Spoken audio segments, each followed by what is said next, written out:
بسم الله الرحمن الرحيم السلام عليكم ورحمة الله وبركاته ولا لا كحرم بوجيجا مارة سود هذا ملك سجوتان وولالك محمد مارة وحن جوجا هالك لوجو تبرع أيوه ولا الآذن حسين آذن وهو ولا الصوماليات وقد شدد حينيها يقدر عين كنسر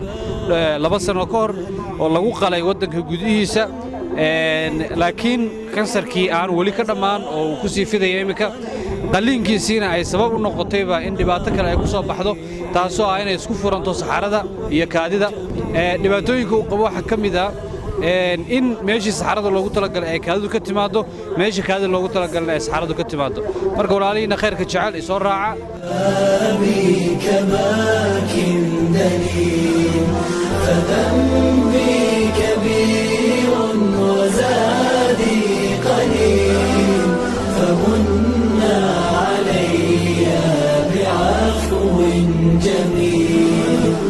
بسم الله الرحمن الرحيم السلام عليكم ورحمة الله وبركاته سان مقال كبلوغي شيء كوسو شيغني هلا جوجنا ولا آذن حسين آذن ولا الصوماليات دبنا أو حنوسن إلى هاي عافمات كيسي هو سعودية حنوكنا كتلقاضو شلي مخربدي أيان هالكن كروسو كل مي وأنا سارقني ولا آذن وكان دينا عايق جيفة لبسنا كهر بحنون وكجد عاي حنيها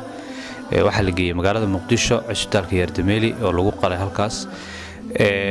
muddo adiga dhowr bilood kadib waxa ku soo noqday xanuunkii kansarkii kaasoo hadda marxaladiisii u xumeyd maraya sida aan faahfaahinta dambe ee muuqaalka arki doono walaal aadan hadda waxa isku furan kaadi haysta iyo meesha saxara galeenka ah taasoo sababaysa in marmarka qaar xubinta taranka ay ka yimaado saxaradu halka dhinaca kale ee loogu talagalay saxaradana ay ka timaado kaadidu subhanallah ilaahay subhanahu wa ta'ala caafimaadkiisii ha u soo celiyo ilaahay ka dulqaado isaga laftiisu inala hadli doonaa qofka mas'uulka ka uu nala hadli doonaa insha Allah walaalaha Soomaaliyeed dal iyo dibad meel kasta ay joogtaan walaalayaal walaal aadan iyo dadka la mida ilaahay subhanahu wa ta'ala uu inuu imtixaamaya haddaad caafimaad qabto haddaad xoolo haysato haddaad seexanayso haddaad soo kacayso intuba waa imtixaan uu ilaahay kugu imtixaamayo maanta waxa jira kumanaan walaaliheena sariiraha saaran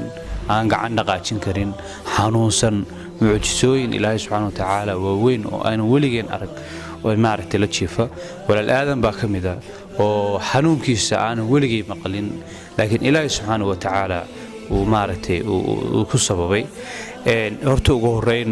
aniga oo iska bilaabaya walaalkay waxaan ugu ducaynayaa in ilaahay caafimaadkiisa u soo celiyo in ilaahay xanuunkan ka bogsiiyo in ilaahay caafiyo oo dib lugihiisa ugu istaago insha Allah ta'ala isaguna uu nala hadli doonaa dhammaan ummadda Soomaaliyeed walaalaha khayrka jecel walaalaha sadaqada jecel walaalaha wax la bixinta jecel walaalaha jecel inay ilaahay ugu dhawaadaan xoolaha ilaahay siiyay inay ilaahay ugu dhawaadaan jecel oo aanay fidnayn oo naar u hogaamin waxaan ilaahay idinkula dardaarmaya idinkuna boorinayaa inaan caawino walaalaheena oo aadan ka mid yahay fadlan waxaan idin soo dhigi doonaa oo uu isaga laftiisu inoo sheegi doonaa akoonnada dahabshiil iyo amal iyo meel kasta oo loogu hagaajin karo wixii tabarucaad oo sadaqa ah aniga laftayda bogeyga maari waad igala soo hadli kartaan si aan idin isugu keen xidho walaal aadan iyo dadka ka mas'uulka ah aadan soo dhawow xanuunkaaga hadda maxaad dareemaysaa intee marxaladood buu soo maray haddaan nooga faahfaahin karto أنا غندور مرحلة وصامري قلي بانجلي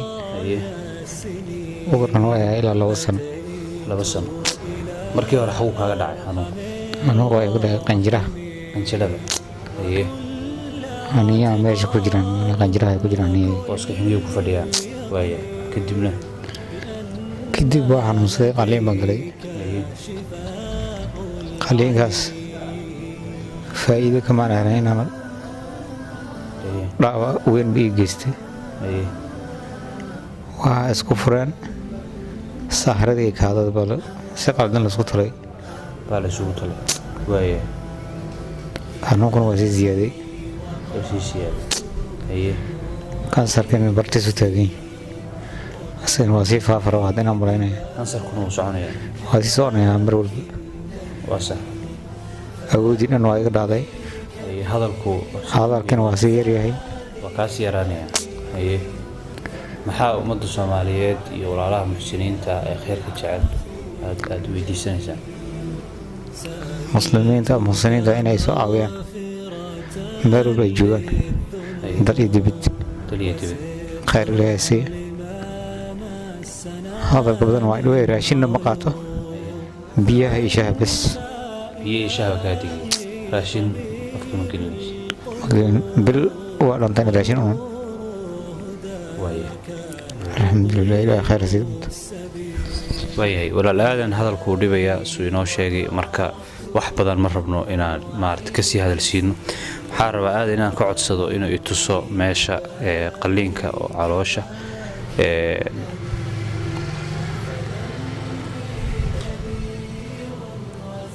meeshii markii koowaad laga qalay oo maaragtay qanjirka way xiniyo ku fadhiyaan markii maaragtay kansarka uu kaga dhacay waa kana taasoo ku sababtay in meesha kaadihaysta iyo maaragtay saxarada ay isku furmaan ilaahay caafimaad baan u weydiinaya insha allahu tacaala faatixadan ku tufi doona anigu waxaa kaloo nooga faahfaahin doona walaal kale oo aadan la fadhiya aan jecelahay inuu garabkayga soo fadhiisto oo halkan igu yimaado bismillahi raxmaani raxiim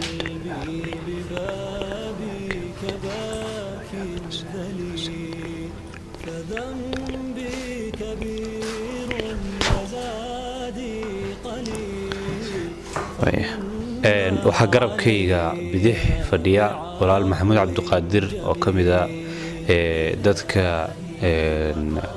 sida mutadawacnimada ah oo khayr kale ugu shaqaynaya walaal maxamuud walaal aadan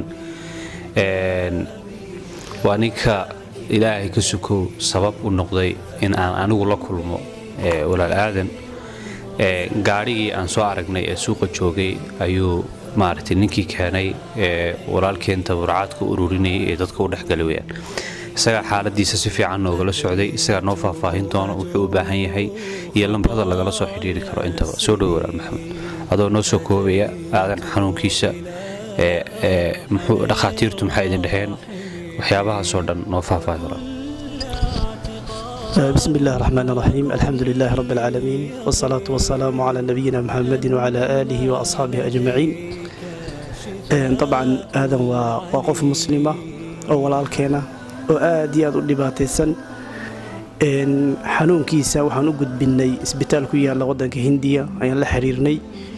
waxay noo sheegeen arintiisa inayna meel arin aad u daran inaan ahayn ay tahay arin iska fudud wuxuu u baahan yahay jiraahin laba qalliin oo marka hore tuubooyinka isdaba maray lagu hagaajinayo oo waxa weeye wax walba wadadii saxda ah tuubo walba la marinayo sidoo kale waxay noo sheegeen muddo 3 bilood ah inuu isbitaalka jiifayo sidoo kale waxay noo sheegeen markay tuubooyinka hagaajiyaan kadib inay ku sameyn doonaan qalliin laser ah oo marka waxa weeye kansarkiyo yani wili darajadii labaad meelaha maraya oo aad aan u darnayn in ay ka dilaan cirbadana ay siiyaan ay noo sheegeen totalka guud aadan walaalkeen caafimaadkiisa waxaa ku baxaya lacag gaaraysa adiga 20 ilaa 25 kun oo dollar alxamdulilah anagu haddaanu nahay reer gaalkacyo waanu dadaalnay waxa weeye waa wixii karaankeenna ahaa ninka walaalkeenna ah waan u qabannay oo waxa weeye waan dadaalnay hadda waxaan gacanta ku haynaa hadduu ilaahay idmo lacag gaaraysa ilaa 7 kun ayaan gacanta ku haynaa wali hooshii waa socotaa dadaalkii waan wadnaa marka waxaan ka codsanaynaa walaalaha muslimiinta kale inay arinta nagala qayb qaataan hal mid ogaada walaalayaal ninkan aadama xanuunka lama dhalan oo waxa weeye xanuunka kaliya asaga kaliya kuma koobma dadkiinaan daawanaya ayaa suurtagala qof ka mid ah inuu maanta xanuunsado hadduu xanuunsado muunan jecleen in xanuunkiisa lagu daawado ninkan aadama wuxuu ka soo jeedaa qoys faqiira danyar waxba haysan aabihii waa nin faqiira waa la xiriirnay wuxuu degan yahay qoryooley baadiyaheeda xoolo dhan wuxuu ka leeyahay 3 neef oo lo ah markaan arrintiisa aragnay ayaan annaga u kacno islaamka wax u weydiinay waanu garanaynaa dadka munfiqiinta ah wax bixiya ilaahay wuxuu ku tilmaamay ilaahay wuxuu leeyahay wamaa tuqadimuu lianfusikum min khayrin tajiduuhu cinda allah waxaad maanta adduunya ku hormarsataa oo aad bixisaa waxaa weeye biri waxaa ka helaysaa ajirkeedii iyo fadligeedii iyo maalintii yowmal aakhira ayaa helaysaa adoo u baahiya sidoo kale rasuulka suubanaha salawaatullaahi wasalaamu caleyh xadiis saxiix wuxuu ku tilmaamayaa qofka caawiya walaalkii muslim oo dhibaataysan inuuna qofka ilaahay caawin doono allahu fii cawni alcabd maadaama alcabdu fii cawni akhiih walaalayaal waxaa kale oo waxa uu rasuulku noo tilmaamay qofka muslimka ah yacni fadliga ajirka ugu fadliga badan markii rasuulka la weydiiyey wuxuu yidhi waxaa ka mid ah inaad qalbi walaalkaa muslima gelisid farxad marka ninka qofka maanta ninka aadama xanuunkiisa kafaalo qaada ama ka qayb qaata ama wax ka bixiya imiisu aadan ku farxaya aadan iyo annagaba marka waxaan ka codsanaynaa walaalaha muslimiinta ah war maanta waa adduunya birina waa aakhiro wax allaala waxaad bixisana ilaaha bedel khayr qaba ku siinayo ninkaa inaan daliya dibad in ninkaa la caawiyo wajazaakum allah khayr wabaaraka allahu fiikum khayr allah ku siiyo walaalkeen nambarada lagala soo xidhiiri karo walaal aadan haddii dalka la joogo iyo haddii dibadda la joogaba waa kuwaan ila qabo ila toosi waa kuwaan walaalayaal lambarkan aad arkaysaan oo aan gacanteeda ku tilmaamayo waa shirkadda la yidhaahdo gulis oo ka shaqaysa deegaanada puntland lambarkii lagala soo xidhiiri karo kanna waa akoon nambar oo loogu diri karo oo isla gulis ah nambarkan hoosta ku qoran waxa weeyaan hormuud shirkadda hormuud telecom oo wixii tabarucaada oo dadkeena walaaleyna Soomaaliyeed ay ugu diri karaan hormuudka isticmaal waa kuwan kan waa kuwana dadka gulista isticmaala waxa kale oo jira akoono dahabshiil iyo maartay iyo amal ah oo halkan idinka muuqda afkan ka yeedhin doona hadii aanay kamaradu si fiican idinku qaban sababta waa qoraal lagu qoray qalin akoonka dahabshiil aad arkaysaan waa eber 445 waa eber 445 akoonka dahabshiil oo aad arkaysaan waa eber 445 waxa kale oo jira akoon amal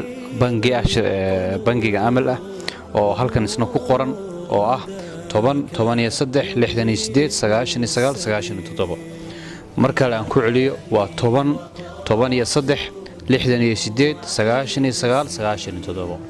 lambarkan hoosta ku qoran waa kii gulista ahaa oo aan idin sheegay sidoo kale walaalaha aan fahmin lambaradan oo dhan waxay igala soo xiriiri karaan page-kayga anaa si toos ah ugu soo xiri doona aadan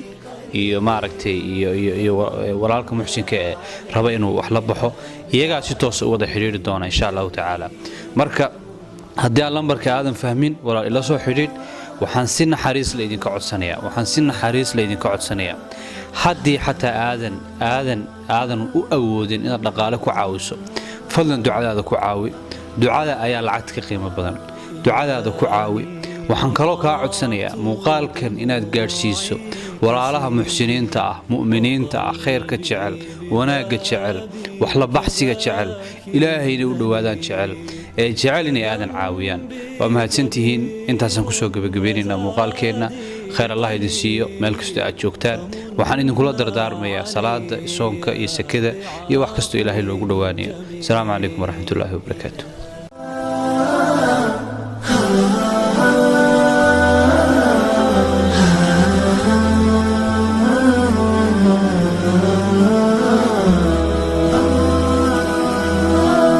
إلهي وقفت